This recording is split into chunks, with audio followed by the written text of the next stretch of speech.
फिर आया कोरोना काल। कोरोना को लेकर आज हम बात करने वाले हैं और जिस तरह से देश में कोरोना के केसेस बढ़ रहे हैं, कोरोना का ग्राफ आसमान को छू रहा है और इसके साथ ही साथ बड़ी खबर भी हमारे सामने आ रही है। देश भर में तेजी से फैल रहा है कोरोना। महाराष्ट्र में कोरोना के 23,000 से ज्यादा नए केस सामने आए हैं। इसके अलावा प्रतिबंध और नाइट कर्फ्यू के बाद भी ये मामले लगातार बढ़ते हुए नजर आ रहे हैं। लापरवाही और कमजोर व्यवस्था से कोरोना को लेकर मामले लगातार बढ़ते हुए नजर आ रहे हैं। बड़ी खबर आपको ये हम बता रहे हैं, 24 घंटे के दौरान 2049 मामलों में बढ़ोतरी हुई है। कोरोना महामारी की दूसरी लहर से देश में चारों ओर दहशत का माहौल है। यूपी में भी सरकार ने अलर्ट जारी किया है। इसके अलावा चाहे हम गुजरात की बात करें या महाराष्ट्र की बात करें, लखनऊ, कानपुर समेत कई जिलों में संक्रमितों की संख्या में बढ़ोतरी देखने को मिली है। और पिछले एक महीने की यदि हम बात करते हैं तो एक महीने में ये संख्या दुगनी से भी अधिक हो गई है। पिछले 101 दिनों में इस संख्या में लगातार बढ़ोतरी देखने को मिली है। इसके लिए लगातार प्रतिबंध, नाइट कर्फ्यू लगाए जा रहे हैं। साथ ही साथ कोरोना काल में सबसे ज्यादा संक्रमितों की संख्या की यदि हम बात करते हैं तो महाराष्ट्र का नंबर सबसे पहले आता है। 23,179 संक्रमित केस मिले हैं, जिसमें 23.70 लाख लोग संक्रमण की चपेट में अभी तक आ चुके हैं।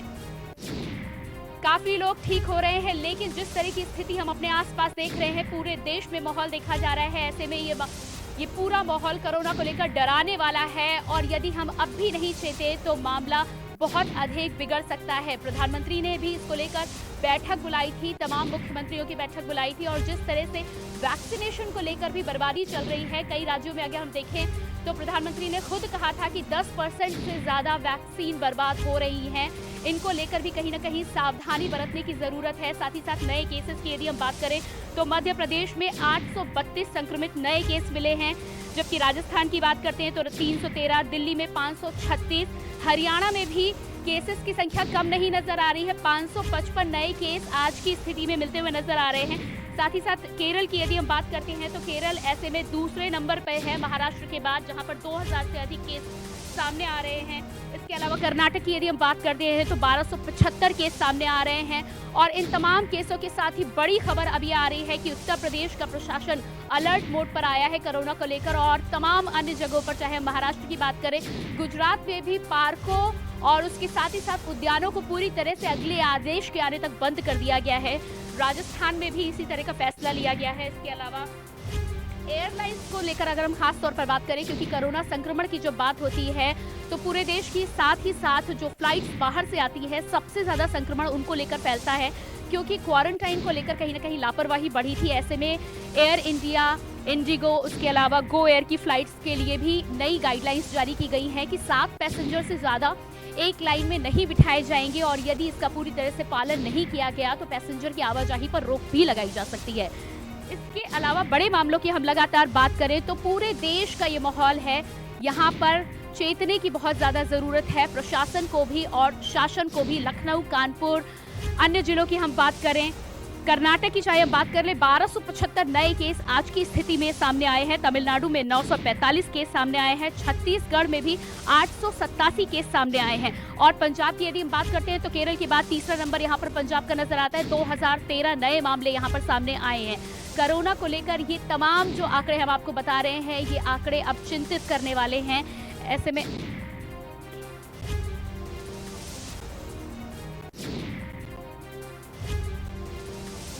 और इसी खबर को लेकर हमारे साथ हमारे संवाददाता जुड़े हैं अलग अलग राज्यों से, उनसे हम बातचीत करेंगे कि किस तरह की स्थिति है वहां पर। सबसे पहले बात करेंगे अजीत सिंह, हमारे साथ दिल्ली से हमारे संवाददाता जुड़े हैं। जी अजीत, सबसे पहले आपसे मेरा सवाल है कि जिस तरह से दिल्ली में कोरोना बढ़ रहा है, तमाम नए मामले सामने आ रहे हैं और यदि हम आज की स्थिति की बात करते हैं तो आज की स्थिति डरा देने वाली है। किस तरह का माहौल है और उसके अलावा प्रशासन वहां पर इसको रोकथाम करने के लिए क्या कुछ कर रहा है? 102 दिनों के बाद पहली बार हुआ है जो कि 35,000 से ज्यादा केस देश में आए हुए हैं और जैसा कि आपने बताया था कि महाराष्ट्र में सबसे ज्यादा 23,000 केसेज है। इसको लेकर तमाम जिलों में, राज्यों में जो है दिशा निर्देश जारी किए गए हैं। उत्तर प्रदेश में भी कई जिलों में जो है धारा 144 लागू कर दी गई है ताकि लोग जो है बिना मास्क और सोशल डिस्टेंसिंग के ना चले, क्योंकि तमाम तरीके की गतिविधियां और कल की बात करें तो कल भी एक साउथ अफ्रीकन वेरिएंट वायरस पाया गया था एक व्यक्ति के अंदर। 35 वर्ष का वो व्यक्ति है, जिसे एलएनजेपी हॉस्पिटल में डॉक्टरों की निगरानी में भर्ती किया गया है। तो तमाम धीरे धीरे आपको बता दें, देश के अंदर कोरोना का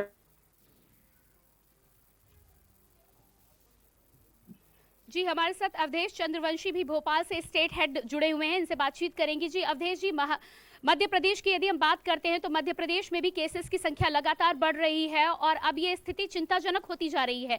वहां की यदि हम हालातों की बात करें तो क्या कुछ ताजा अपडेट आपको मिल पा रहा है?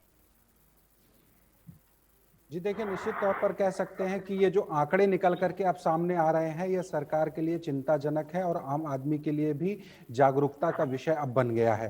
क्योंकि 15 तारीख को 797 केस सामने आए, 16 तारीख को 817 केस सामने आए और 17 तारीख को 832 केस सामने आए।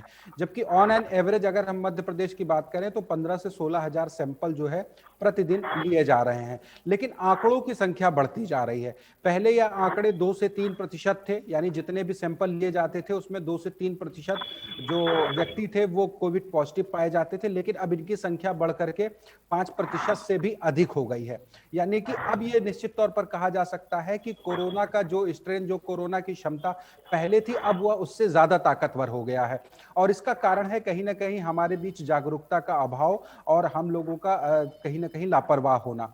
ऐसे में अब ये 17 मार्च की अगर हम बात करें, 16,987 सैंपल लिए गए थे, जिसमें से 832 लोग जो है कोविड पॉजिटिव पाए गए हैं। ये जो है 4.8% है। तो जो पहले आंकड़ा 2 से 3% रहा करता था कोविड का, वो अब जाकर के 4 से 5% पहुंच गया है। ऐसे में मध्य प्रदेश सरकार लगातार अब कोशिश कर रही है। भोपाल और इंदौर में, जैसा कि सभी जानते ही हैं, रात्रि कर्फ्यू का ऐलान कर दिया गया है। लेकिन केवल इतने से ही अब नहीं लगता है कि कोविड पर काबू पाया जा सकता है। हालांकि कल की अगर हम बात करें तो कल मध्य प्रदेश शासन की ओर से एक कैबिनेट बैठक भी की गई। उसमें यह भी कहा गया कि अब सैंपलिंग जो है बढ़ाई जाएगी और सैंपलिंग के साथ साथ कोरोना का टीका भी लगने की जो रफ्तार है उसको भी तेजी किया जाएगा।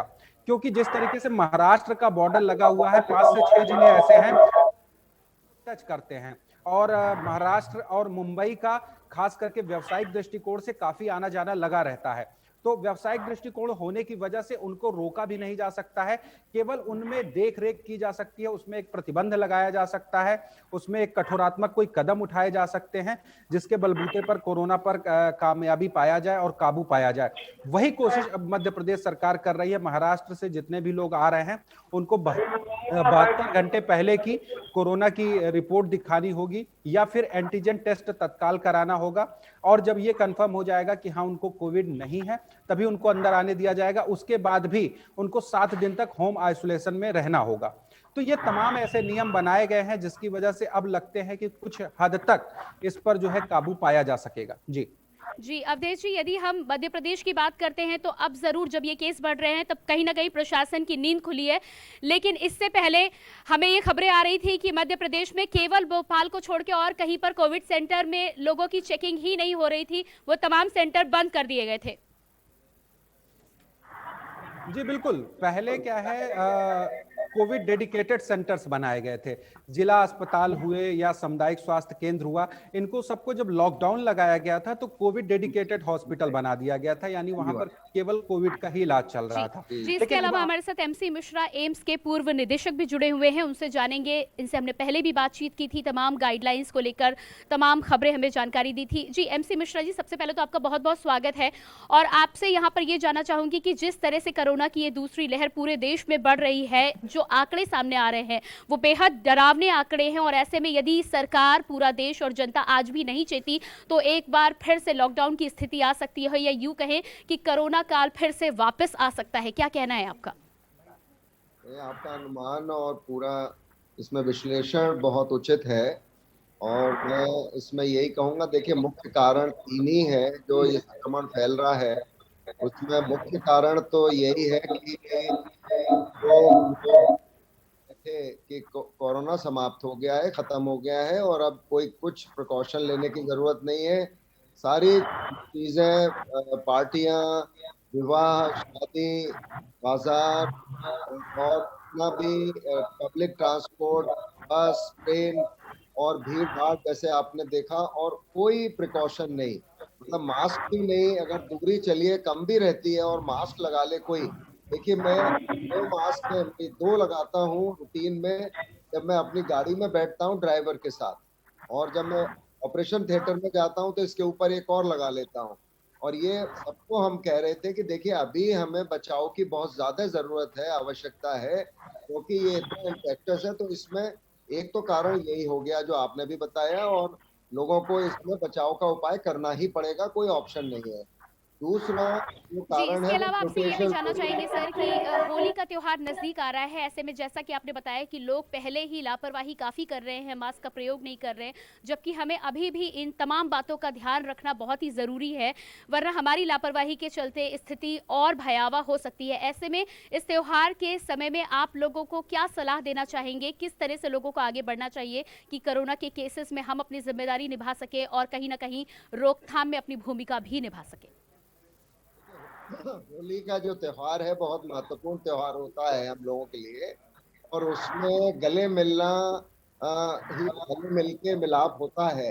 लोग सभी गले मिलते हैं, अपनी पुरानी इवन कोई दुश्मनी है उसको भूल के भी गले मिलते हैं, दोस्त भी गले मिलते हैं। तो एक तो गले नहीं मिलना और मास्क लगा के खेलना है होली, और नजदीक जाएं अगर तो बिल्कुल मास्क लगा होना चाहिए। होली आप खेल सकते हैं, मास्क के साथ खेलिए, अपने जान पहचान वालों के साथ खेलिए, लेकिन अपने अपने रिश्तेदारों के साथ करिए, लेकिन भीड़ मत करिए कहीं पे भी। और साथ में पार्टी मत करिए, क्योंकि होली में खाना पीना भी बहुत होता है, गुजिया बनती है, बहुत सारे पकवान बनते हैं, तो खाना जी। पीना सबके साथ है, वो अलग अपने जगहों पे, अपने अपने घरों में। तो 2 चीजें अगर लोग ये कर लेंगे तो संक्रमण से बचे रहेंगे। दूसरी बात मैं जो कहने जा रहा था कि म्यूटेशंस, भारत के अपने जो म्यूटेशंस हैं वो भी इसमें है। साउथ अफ्रीका वाला वायरस भी है, यूके वाला भी हो सकता है। तो म्यूटेशन भी इसमें एक बढ़ने में कारण हो सकता है, और वो तो जब जांच होगी इन सैंपल्स की और उनका कल्चर किया जाएगा वायरस का, तब ये पता लगेगा। क्राउड कंट्रोल, भीड़ भाड़ को कंट्रोल करना सरकार की प्राथमिकता है, और लोगों को जितना भी प्रोत्साहित कर सकते हैं वैक्सीन लगाने के लिए, वो वैक्सीन भी सबको, जिन क्लस्टर्स में ज्यादा हो रहा है वहां पे वैक्सीनेशन टीकाकरण अभियान को तेज करना चाहिए, उसको गति देनी चाहिए। और अब ये कल भी मुख्यमंत्रियों ने भी इस बात को उठाया था, जो प्रधानमंत्री के साथ बैठक हुई थी, कि अब ये टीकाकरण जो है सबके लिए खोल देना चाहिए। 18 वर्ष से ऊपर के सभी वयस्कों के लिए टीकाकरण शुरू कर देना चाहिए। इससे सब लोगों को थोड़ी सी राहत मिलेगी, और अभी चूंकि संक्रमण बढ़ रहा है तो टीकाकरण के लिए भी लोग आगे आ। अभी तक क्योंकि समाप्त हो रहा था तो बहुत सारे लोग इस दुविधा में थे कि साहब लगवाएं कि नहीं लगवाएं। तो ये बात जी। भी मैं कहूँगा, अजय, तो मैं ये कहूँगा कि ये सारी मल्टीपल स्ट्रेटेजीज सारी राज्य सरकारों को करनी पड़ेगी। इसके बिना इसके छुटकारा नहीं मिलेगा, और हम पहले के अवस्था में पहुंचने में देर नहीं लगेगी। अगर 30,000 हो सकते हैं तो कल 60,000 होंगे, परसों 1 लाख भी हो सकते हैं। तो लोगों जी, की बिल्कुल। बहुत बड़ी इसके अलावा जिम्मेदारी है। एमसी मिश्रा जी, जी, आपसे अगला सवाल मेरा ये है कि कल जब प्रधानमंत्री की बैठक हुई थी तमाम मुख्यमंत्रियों के साथ, तो सबसे बड़ा चिंता का विषय जो सामने आया था, वो ये था कि कई राज्यों में 10% से अधिक तक की वैक्सीन जो है, वो वेस्ट हो रही है, बर्बाद हो रही है। प्रधानमंत्री ने भी आग्रह किया था कि इसे रोकना चाहिए, क्योंकि ऐसे में ना केवल हम वैक्सीन को बर्बाद कर रहे हैं, बल्कि कहीं न कहीं दूसरों का हक जो उन्हें मिलना चाहिए, उससे भी उन्हें वंचित रख रहे हैं। आप पूर्व निदेशक हैं एम्स के, आपको तमाम अनुभव है इस मामले में। आपसे ये जानना चाहूंगी कि किस तरह से वैक्सीनेशन की ये जो बर्बादी या वेस्टेज है, इसे हम रोक सकते हैं, और इसका किस तरह से हमें उपयोग करना चाहिए कि ये वैक्सीन लोगों को लग सके, ना कि डस्टबिन में जाए। हाँ, तो इसका बहुत आसान तरीका है जो विदेशों में भी किया जा रहा है, कि अगर आप 10 लोगों को लगाना चाहते हैं, मान लीजिए 100 लोगों को लगाना चाहते हैं, आप 125 लोग बुलाइए और आपकी वैक्सीन नहीं बर्बाद होगी। अगर आप 100 लोगों को लगाना चाहते हो और 80 लोग आएंगे तो वैक्सीन बर्बाद होगी। तो इसलिए इसमें बहुत आसान है ये, कि रजिस्ट्रेशन आप अपनी कैपेसिटी से ज्यादा करिए। हो सकता है 5 लोग वापस जाएं, कोई बात नहीं, लेकिन वैक्सीन खराब नहीं होगी। और उनको भी लगा दीजिए। अभी तो 24/7 की भी बात हो रही है कि इसको टाइम पे कराएंगे, हालांकि रात में बहुत अच्छा रिस्पॉन्स नहीं आया, दिन में ही लोग नहीं आ रहे हैं। तो इसलिए इसमें जितना आपकी कैपेसिटी पर डे रखी है 100 रखी है, तो आप 110 लोगों का रजिस्ट्रेशन करिए या 120 लोगों का करिए और उसका काम भी करिए। अगर लोग आ जाते हैं तो लगा दीजिए उनको, उसमें जी। कोई ऐसी बात नहीं है। और ये आई थिंक इस तरह से आप वैक्सीन की जो वेस्टेज हो रही है उसको बहुत आसानी से रोका जा सकता है। जी, इसके अलावा अवधेश जी आपके पास वापस लौट कर आऊंगी मैं। और जिस तरह से एमसी मिश्रा जी ने बताया कि वेस्टेज को हम रोक सकते हैं वैक्सीनेशन को, वॉलेंटियर्स की अगर मैं बात करूं तो यदि सरकार इसका प्रावधान करती है कि वॉलेंटियर्स आगे आकर जिस तरह की वैक्सीन बर्बाद हो रही है अलग अलग राज्यों में उनका हम उपयोग कर सकते हैं, तो क्या इस मामले में कुछ कार्रवाई हो सकती है आपकी जानकारी के अनुसार?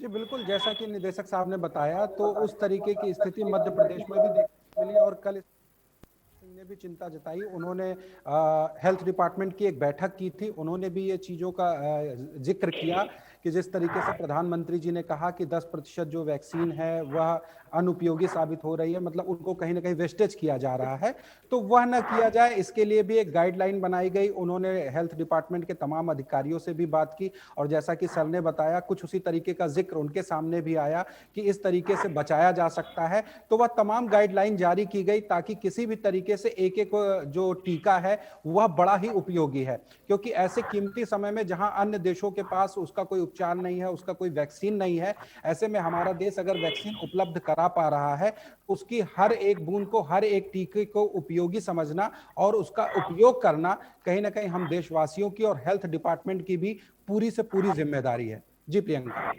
जी, इसके अलावा अजीत, अगला सवाल मेरा आपसे है। दिल्ली की यदि हम बात करते हैं तो ना केवल देश की राजधानी है बल्कि कोरोना संक्रमण में भी दिल्ली हमेशा आगे ही रहती है, क्योंकि जिस तरह से तमाम राज्यों से लोग वहां जाते हैं काम करने के लिए और उसके बाद जिस तरह से दिल्ली में तमाम अलग अलग विभागों का कामकाज चलता है, ऐसे में जब अब मामले बढ़ते हुए सामने नजर आ रहे हैं तो शासन और प्रशासन की तरफ से क्या कुछ कदम उठाए जा रहे हैं इनकी रोकथाम के लिए? जी बिल्कुल, मैं आपको बता दूं कि दिल्ली में भी अब प्रतिदिन 500 से ज्यादा केसेस आ रहे हैं, जिसको लेकर बीते दिन अगर बात करें तो गृह मंत्रालय की बैठक भी हुई थी। इसीलिए देश के प्रधानमंत्री ने भी तमाम राज्यों के मंत्रियों के साथ बैठक की और एक ही मकसद था कि किसी भी तरीके से दोबारा से कोरोना को पूरे देश में फैलने से रोका जाए।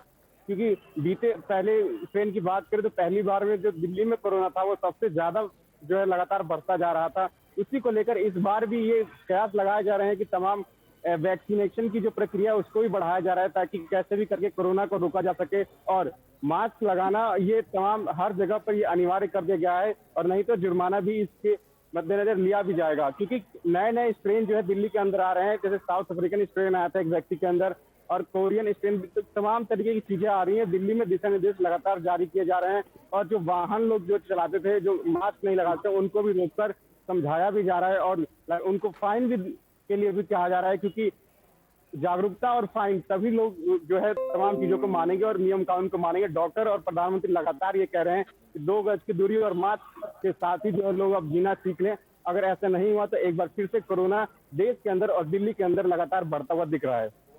जी, इसके अलावा बॉर्डरिंग एरिया के अलावा यदि कोरोना के संक्रमण की सबसे बड़ी वजह होती है तो वो कहीं ना कहीं एयरलाइंस के द्वारा जो यात्री आते हैं बाहर से या जो बाहर के देशों से ट्रैवल करके इंडिया में आते हैं, वो भी एक बहुत बड़ी वजह होती है।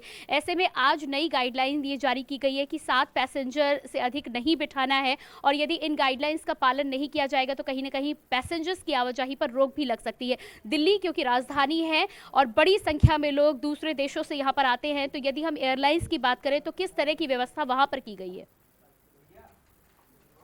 जी हाँ, एयरलाइंस की बात करें तो जैसे कि मैंने आपको बताया था कि जो एक व्यक्ति था जिसके अंदर साउथ अफ्रीकन स्ट्रेन पाया गया कोविड का, तो इन सभी चीजों को देखकर वहां पर भी कई एयरलाइंस को भी बंद कर दिया गया और आपको बता दें कि वहां पर भी जो है कोविड के टेस्ट लगातार तेजी से किए जा रहे हैं कि जो आवाजाही है उसमें भी अगर कोई व्यक्ति कोविड से संक्रमित पाया जाता है तो तुरंत से तुरंत उसे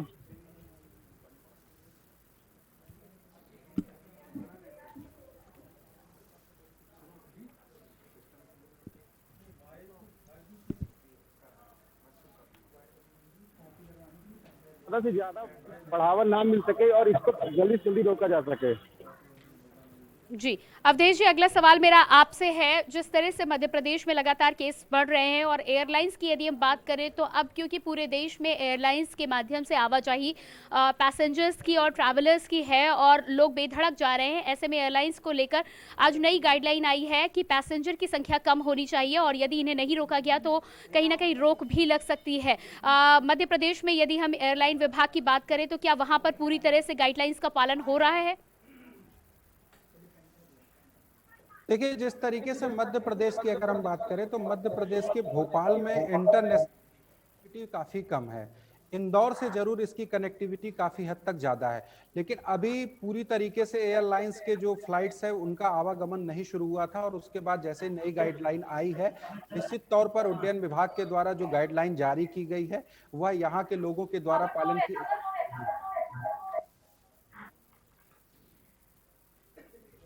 जी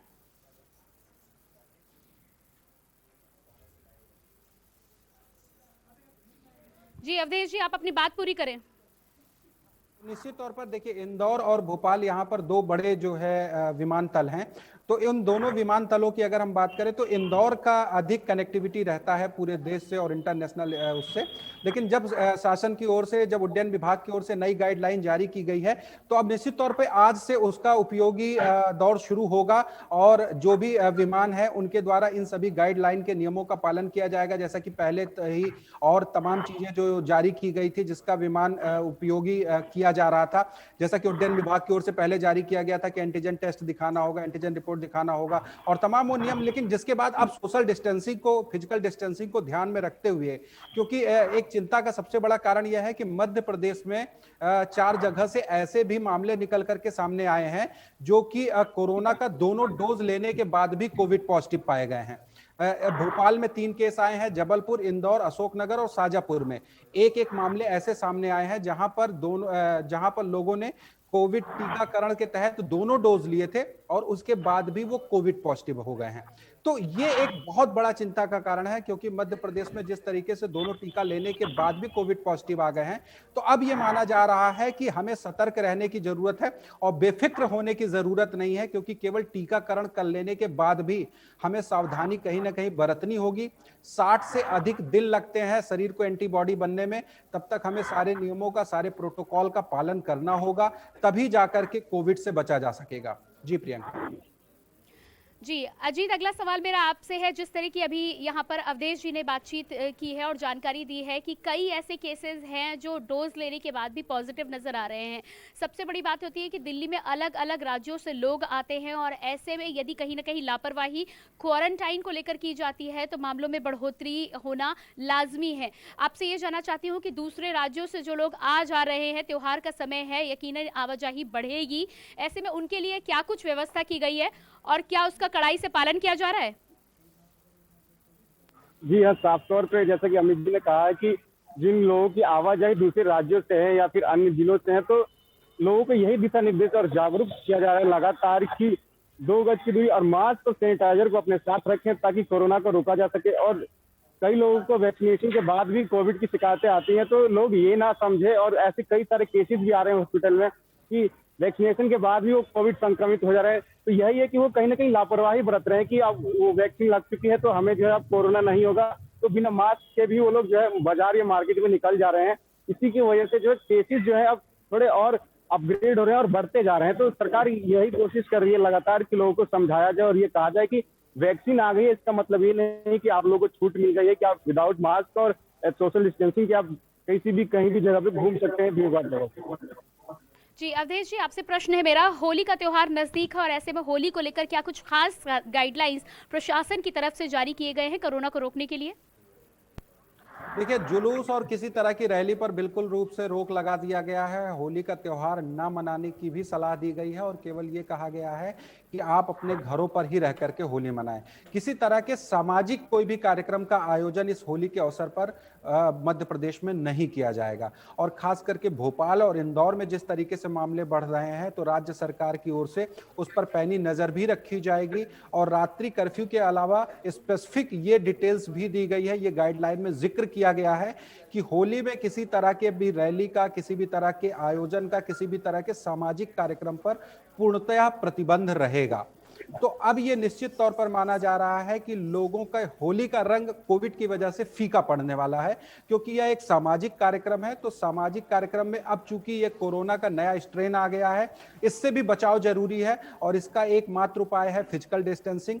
तो होली में जिस तरीके से रंगों का उपयोग किया जाता है, कलर का उपयोग किया जाता है, पानी का उपयोग किया जाता है, तो इसमें कोविड के नियमों को पालन नहीं हो पाएगा, जिसके चलते अधिक से अधिक दूर रहने की सलाह दी गई है। तो होली का रंग तो फीका होगा ही होगा, लेकिन यह भी है कि हमारी जिंदगी के लिए, हमारे जीवन के लिए ये बहुत ही जरूरी है और मध्य प्रदेश शासन जी की ओर अवधेश से जी, इसके लिए इस जानकारी के लिए आपका बहुत बहुत शुक्रिया। अजीत, आपका भी शुक्रिया हमसे जुड़ने के लिए। और लगातार कोरोना को लेकर हम आपके सामने आंकड़े पेश कर रहे हैं, जिस तरह से पूरे देश से आंकड़े सामने आ रहे हैं, ऐसे में ये चिंता का विषय है, ना केवल सरकार के लिए बल्कि हर आम जनवासी के लिए। यदि हम आज भी नहीं चेते तो एक बार फिर से हम कोरोना काल में वापसी कर सकते हैं, लॉकडाउन की ओर बढ़ सकते हैं। और यदि हम सब मिलकर ये चाहते हैं कि कोरोना को हराना है, तो कोरोना की तमाम गाइडलाइंस का हम सबको मिलकर पालन करना होगा। और एक बार फिर से जब इन गाइडलाइंस को पालन करते हुए हम आगे बढ़ेंगे तो कोरोना को हम हरा सकते हैं। इसी विशेष पेशकश के साथ इतना ही। नमस्कार।